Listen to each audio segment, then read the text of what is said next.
AI can help you build a website faster, but a faster website doesn't automatically create recurring revenue. That is the question I think web designers and small agencies should be asking right now. If AI makes part of the website build faster and cheaper to produce, what will clients continue paying an agency for every month? I got two useful comments about this recently. One web designer said that AI has seriously compressed the first 60% of the website build. Layouts, boilerplate, and the first drafts can all happen much faster. But the specifications, the edge cases, the client decisions, and the waiting for the client's content, well, that hasn't disappeared. Someone else asked the bigger question. Where does the new recurring revenue actually show up and how does it work? To the website, or is it something completely separate from web design? My answer is that it builds on the work that agencies already do and the relationships they already have. AI may help a small agency complete more work with fewer people, improve margins, and allow a solo operator to deliver work that once required a big team. But every agency has access to those tools. Faster production can also create more price pressure. The client does not care whether the first draft took 6 hours or 3 days. The client cares whether the finished website helps his business. Building the same website faster is an efficiency improvement. It's not, by itself, a new business model. 6 months ago, when I started researching this market, the opportunity looked like it was AI visibility. The question was simple. Does a business show up when someone asks ChatGPT, Google AI, Perplexity, or another AI platform for a recommendation? Visibility still matters, but it's only the beginning. The larger issue is the business's complete AI presence. Is the business being found? Is it being understood correctly? Is it being recommended for the right services at the right locations? Which competitors are showing up instead? What evidence or information is missing? And what has changed since the last review? That's why my thinking has moved from AI visibility to AI presence management.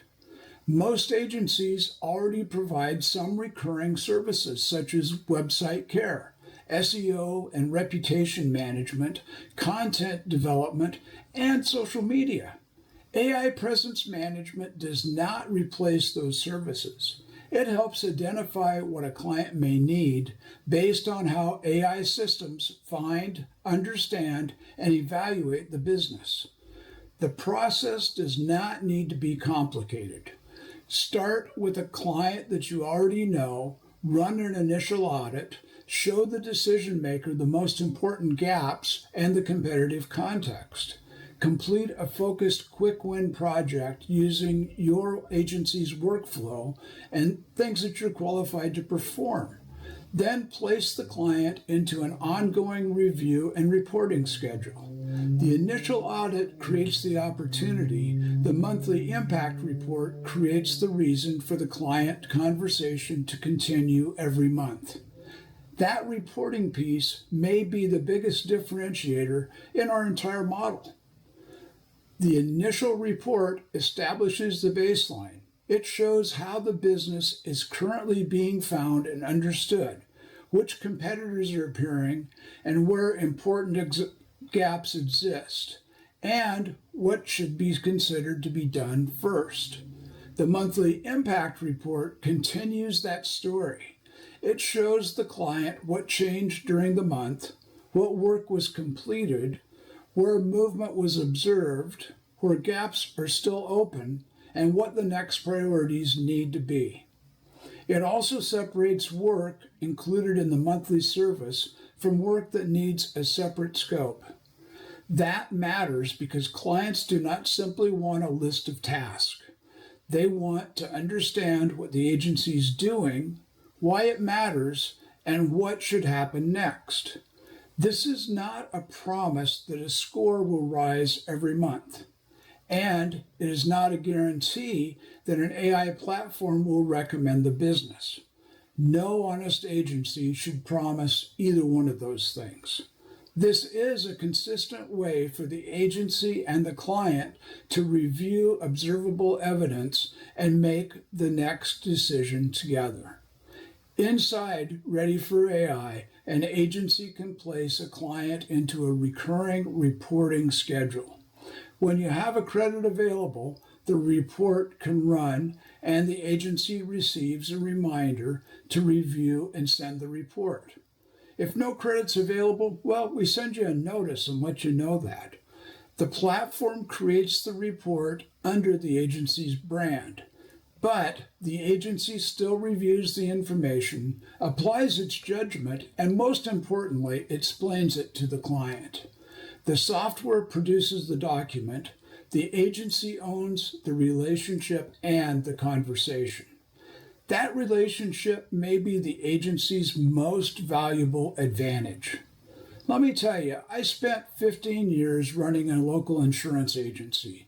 One of the biggest lessons I learned was that people often change companies because of price, but they stay because of personal service and that same personal attention. The same principle applies here. A web agency may have clients it served for many years. It already understands the business, the website, the history, and most importantly, the decision maker. The client already knows who to call when something changes. AI can help produce the analysis. It can make reporting easier. It can help the agency work more efficiently. But somebody still has to explain what matters, recommend the appropriate work, answer the questions, and remain accountable to the client. That is where I believe the recurring value shows up. The audit opens the door. The quick win package creates the first project. The monthly impact report gives the agency a reason to walk back through the door every month with something that's very useful to the client, and they need to discuss it. I have included the links to both the initial audit and the monthly impact report in the description so you can see exactly what I mean. And I would like to hear your answer to this question. What do you currently show your clients each month to demonstrate the value of your ongoing work? I'm Jeff Mays, and I'll see you next week.